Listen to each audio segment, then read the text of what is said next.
dialogo con José Ramón por redes sociales. Creo que él cerró en su momento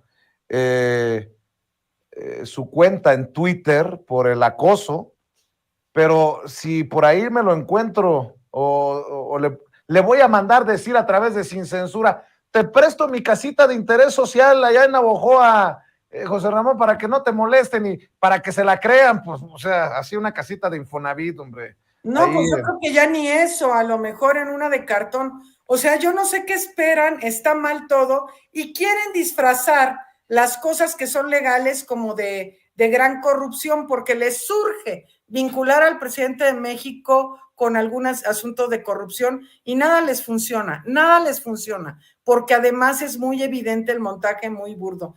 Tanto es el acoso, así como tan inocentes son estos infames del cártel inmobiliario, ¿no? O sea, andan tratando de desviar la atención, andan tratando de querer manchar. Andrés Manuel lo ha intentado durante décadas. Entonces, y esto es el acoso a una familia que ni está participando en política, no son servidores públicos, es como si no tuvieran derecho a vivir, están vulnerando sus derechos humanos y por supuesto nadie de los derechohumaneros, estos infames farsantes como Álvarez y Casa y Kenia y todos esos, dice nada de la violación de derechos humanos de esta familia, ¿no?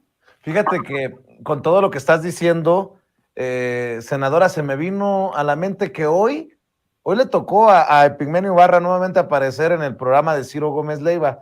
Hizo una referencia Epigmenio Ibarra a lo desesperada que está la derecha, la oposición desarticulada, y me llamó mucho la atención. No sé si tengas por ahí las declaraciones, Sergio, de Epigmenio Ibarra con Ciro Gómez Leiva. Por ahí lo debes de tener. Vamos a escuchar las declaraciones y escucho los comentarios, las reflexiones de ambas.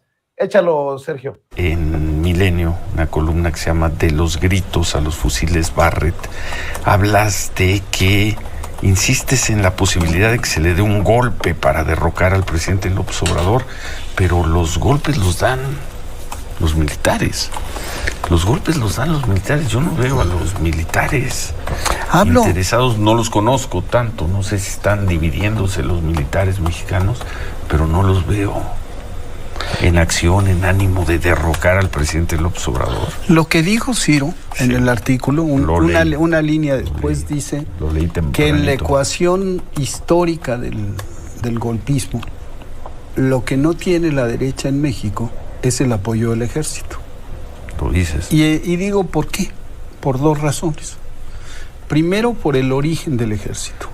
Surge de una revolución y su institucionalidad, y el origen de muchos de sus miembros, de la inmensa mayoría de sus miembros. No tienen la afiliación aristocrática que tenía el ejército chileno, el ejército argentino, no son una élite. Y aquellos que eran una élite eran los integrantes del Estado Mayor Presidencial, que fue desintegrado por López Obrador como la primera de sus decisiones. Una élite será en sus orígenes. Si tú conoces a la gente que integró el Estado Mayor Presidencial, pues no vas a encontrar una élite en nadie. No, pero digamos, su vinculación a los negocios y al poder sí crearon y establecieron un comportamiento casi de élite dentro incluso de las fuerzas armadas. Para no perdernos, tú hablas de la posibilidad de un golpe para derrocar al presidente López Obrador, que sigue existiendo ahí, pero luego dices, no hay el apoyo de los militares. Y entonces, por eso, ¿quién va a dar el golpe? Lo que digo, la segunda cosa que digo a propósito del ejército, es que lo que ha hecho López Obrador es incorporar al ejército a las tareas de la transformación y darle un protagonismo importante. Porque 400,000 hombres que no trabajan, pues se corrompen. Los tiene trabajando. Y les ha dado dignidad, presencia, y están ahí. Lo que digo es que avanzan los meses. La derecha no tiene posibilidades, al menos hasta este momento, de tener un candidato que la represente con perspectivas de victoria. ¿Te refieres al 24? Al 24. Y que ante la posibilidad de una derrota, de otra derrota más. La tentación de pasar de los gritos a los fusiles Barrett, en este caso del narco, como potencial desestabilizador, está presente. ¿Y cuál es el vínculo entre eso que tú llamas la derecha y el...? Lo que dice Epigmenio Ibarra, pero no me parece descabellado, porque él habla de golpe con balazos. Nosotros hemos hablado por años, Alina, del golpe blando, ¿no? A punta de periodicazos. ¿Qué le sumamos a esto? Bueno, no está tan perdido Epigmenio, obviamente lo respeto, que hace unos días mataban al presidente de un infarto, de un derrame cerebral, ¿no? O sea, se oye feo, pero no es exageración pensar que muchos desde la derecha desesperada sí quieren ver muerto a López Obrador, Alina. Mira, yo creo que esto habría que hacer una radiografía de los golpes de Estado que se han dado en los últimos 20 años. Hay que dejarnos de esta fórmula de que solo el ejército va a dar un golpe de Estado, ¿no? Esa es una de las tantas formas y caras y rostros del golpismo en América Latina, es cómo se llega a ello. El golpe de Estado en contra de Evo Morales no lo dio el ejército plenamente, no se rebeló ni nada. Claro, hubo un sector del ejército que pidió la renuncia de Evo Morales, pero originalmente ese golpe de Estado se gestó en las calles, financiando a grupos paramilitares de Santa Cruz que salían, asesinaron, que desestabilizaron y que durante muchas semanas la derecha de a pie estuvo bloqueando calles, los medios de comunicación no paraban, y esa cereza del pastel fue el ejército diciendo pedimos la renuncia de Evo Morales, fue la policía diciendo pedimos la renuncia de Evo Morales, pero el golpe no lo orquestó, fue una alianza amplia, ¿no? Hay que entender eso, el golpe de Estado. Y ahora que dices esto, Vicente, hace unos días mataban al presidente mediáticamente, el golpe de Estado en contra de Hugo Chávez en el año 2002 también tuvo estas características. Cuando le preguntan a Epigmenio, entonces, ¿quién va a dar un golpe de Estado, no? Si no es el ejército, ¿quién? Bueno, yo les recuerdo que sí, una facción del ejército secuestró a Hugo Chávez, dijeron que había firmado una renuncia, el pueblo venezolano no les creyó, y fue el pueblo venezolano el que rescató también a Hugo Chávez, se lo secuestraron en una isla, y salieron a las calles de forma multitudinaria, y lo pusieron nuevamente junto con una sección del ejército, pero fíjate lo que son las cosas, Guaidó no es el primero en Venezuela que se autojuramenta, son estos sectores empresariales que no están de acuerdo con proyectos populares, con proyectos de izquierda democráticos, que organizan todo este golpe de Estado, que son la cara más visible. Cuando digo que no fue Juan Guaidó, en ese momento, en abril del 2002, fue el presidente más o menos de la Coparmex mexicana, de Fede Cámaras, Pedro Carmona Estanga, quien se autojuramenta como presidente. Es decir, hubo una serie de alianzas entre sectores de las burguesías, de las oligarquías y una facción del ejército, pero no exclusivamente. Y ejemplos hay un montón. El golpe en contra de Dilma lo generó el Congreso, no lo generó el ejército.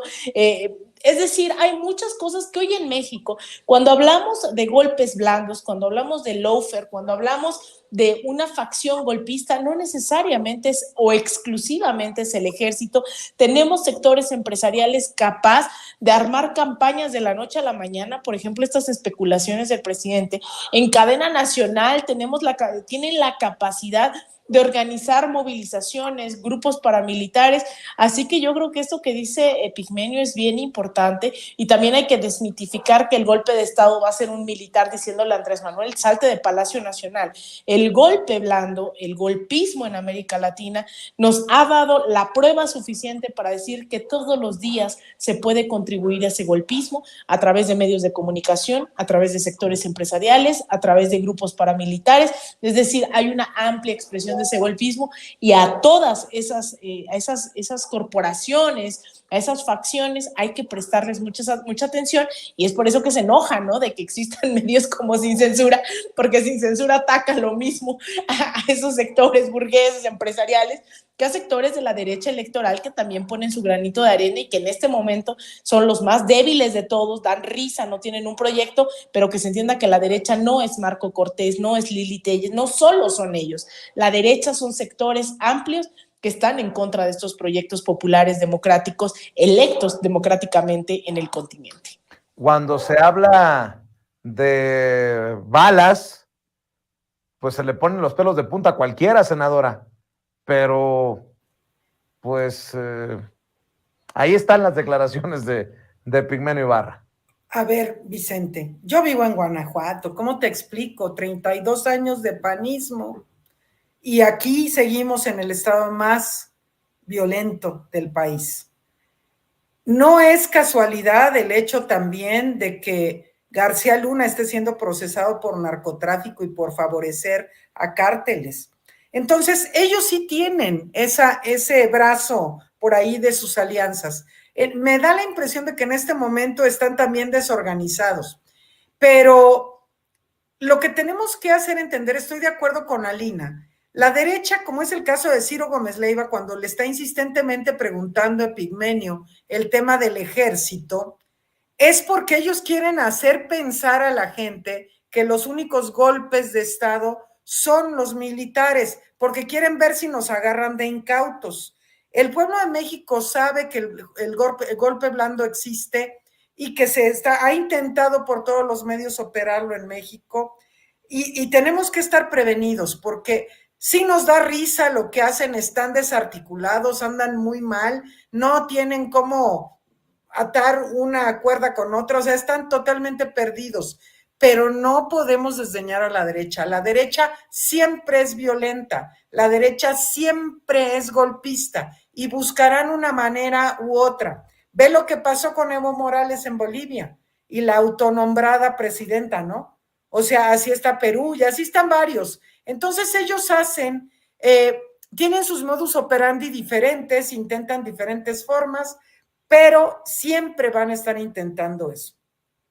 El hecho de lo que nosotros llamamos esa política carroñera que daban por muerto a López Obrador es parte de algo de eso, ¿no? De estar sembrando, no tanto porque realmente lo quisiera, yo creo que sí hay quien quiere matarlo, por supuesto que hay, pero en este caso ellos sabían que se les caía el tinglado muy fácilmente en cuanto Andrés Manuel hiciera su aparición. ¿Qué fue lo que pasó? Otra vez, nada más que han estado insistentemente, una vez que ganó Andrés Manuel, tratando de debilitar su posición, de decir que ya no está en condiciones, de que está muy enfermo y que no puede seguir gobernando porque ya está muy mal y está por momentos, ¿no? Que está chochando como él mismo se burla. En fin, es una insistencia por todos los medios, las maneras que tienen de debilitar a Andrés Manuel, que dicho sea de paso, les ha salido mal hasta ahora porque ha sido el presidente más fuerte que hemos tenido en los últimos tiempos y es fuerte porque, Vicente, repito, todo tiene que ver con el respaldo popular que tiene López Obrador y eso no lo podemos desdeñar, eso es lo que los detiene. Lo que han estado haciendo, y fíjense lo que ha sucedido, cuando sacaron su marcha primera del INE no se toca, la de noviembre, ¿qué hizo Andrés Manuel? De inmediato, convocó al pueblo de México a una marcha. Y entonces es decir, sí, bueno, ustedes quieren venir a espantarme con el petate del muerto, aquí está el pueblo de México. Salen otra vez con su marcha del INE no se toca y llenan el Zócalo, pues nosotros lo mega llenamos, ¿no? El 18 de marzo. Entonces, son estas cuestiones que son muy importantes y que no podemos perder de vista. Y esto es tan importante porque viene la sucesión precisamente, Vicente, y lo tenemos que tener claro, porque es indiscutible que Morena va a ganar la presidencia de la República. Quien gane la encuesta será presidente o presidenta de México, porque efectivamente no hay manera de que ellos tengan un candidato ganador. Pero si ahorita está la derecha friegue y friegue con un presidente como Andrés Manuel López Obrador, imagínate cómo será a partir del 24. ¿A poco creen que se van a tranquilizar y que ya todos triunfamos y nos sentimos ya relajados y estamos como de Navidad? No, van a seguir igual y peor y tratando de escalar sus formas. Entonces, por eso es tan importante. Miren, después del golpe de Estado en Bolivia, tuve la oportunidad acá en la Embajada de Venezuela de platicar con un grupo de senadores y con Evo Morales y parte de su equipo. Y nos decían, y también tuve la oportunidad de platicar en otro momento con Correa. Y ellos han hablado de la inmensa necesidad, de lo que ha pasado, y lo ha dicho el presidente López Obrador recientemente también, en las mañaneras, que hay que estarlas escuchando muy atentamente, el problema de cómo han debilitado a los gobiernos en Latinoamérica, estos tipos de la derecha, es porque se han olvidado del pueblo, porque no han estado trabajando con el pueblo directo. Lo ha dicho muchas veces que fue lo que le pasó a Madero, y por eso a Madero lo mataron, porque no tenía el respaldo del pueblo. Si Madero hubiera aglutinado con las bases sociales de Villa, de Zapata, otra historia sería la nuestra. Pero no podemos ser ingenuos de pensar que la derecha se va a cansar. No se van a cansar, tienen muchos recursos, mucho dinero y mucha grilla para estar tratando de desestabilizar gobiernos de izquierda. Entonces, por eso es tan importante que permanezcamos unidos. Es mucho más allá que el que sea uno o la otra, que nuestra corcholata, que sea quien gane. Es mucho más allá. Es el proyecto de nación. El proyecto de nación es el que está por encima de todo. Déjenme plantearle a ambas